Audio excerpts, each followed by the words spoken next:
why are there so few religious futurists? It seems like you have futurism over here and then you have religion Yeah. over here, and it's the same thing, and at the end of the book of Revelations, it talks about a new heaven and a new earth. And then we Right. talk about sort of people building this city and going from Eden to the city. And one of the things that I had come across in Nisbet's A History of the Idea of Progress, but really came across as I was reading your prediction on the next 1,000 years of Uh, Christianity, is the idea that Christianity in linear time really is born out of Christian theology.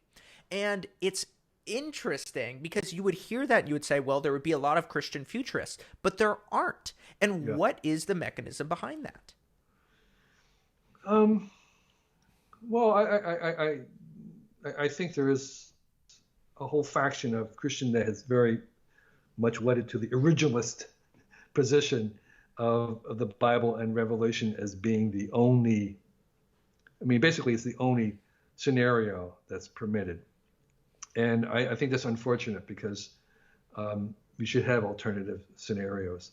Um, you know, in a kind of a fuzzy sense, but I think science fiction is now kind of much more. I would say this: most of the theology being done today is being done by science fiction, Hmm. where science fiction is grappling with the same kind of issues of what does it mean to be human? Why are we here? Where are we going? What are we here for? Um, what should we be? Those used to be the catechism. That's what used to be studying catechism, and that's no longer relevant for most people.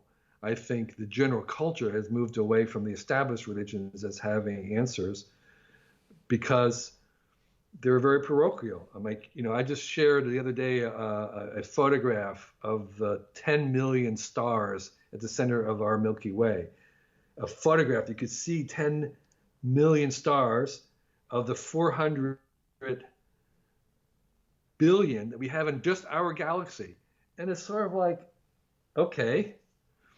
Um, so like, is there only one Jesus and we all share him? Or is like every planet has their own Jesus? Hmm.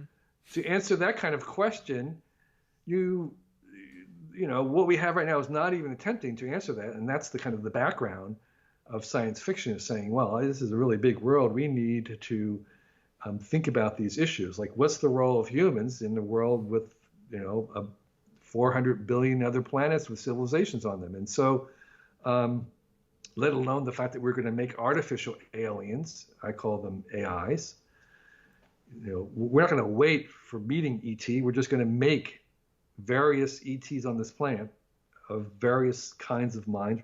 We're going to make our own ETs, our own aliens, and they're going to be called robots and AIs. And they're going to have the same issues that we would have had if we met creatures from another galaxy. It's like, what do you believe? Why are you here? So, I've been working on this project called A Catechism for Robots. Hmm. It's like, okay, if we have these things and they do have some kind of sentience or even maybe consciousness, what do we tell them? What's our message to them? What's their role? What's their relationship to God? Where do they fit in the cosmos? Should they believe? Should they become believers? And so the religions are a little bit bound, I think, by Earth. And we have realized that we're just a little tiny rock on the edge of one galaxy. And so we have a much broader canvas now to ask these questions. And I think science fiction authors intuitively know this, and so they're asking the questions that theologians used to ask, but in a broader context. And they're really wrestling with these issues about if you have other beings, who are we? What are we good for?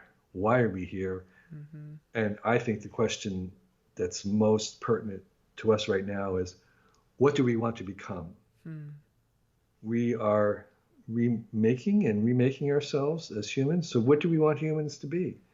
I mean, it's one question is like, what are humans good for now? But the real question is, what do we want to become? And that's a much, much harder question. I mean, most of us, particularly when we're young, we struggle with our own identity, like who do we want to be? But now we're applying that at the level of our entire species. It's like, it's a double whammy. So, David, not only do you have to decide who you want to be, you have to decide who we all should be. That's a heavy load.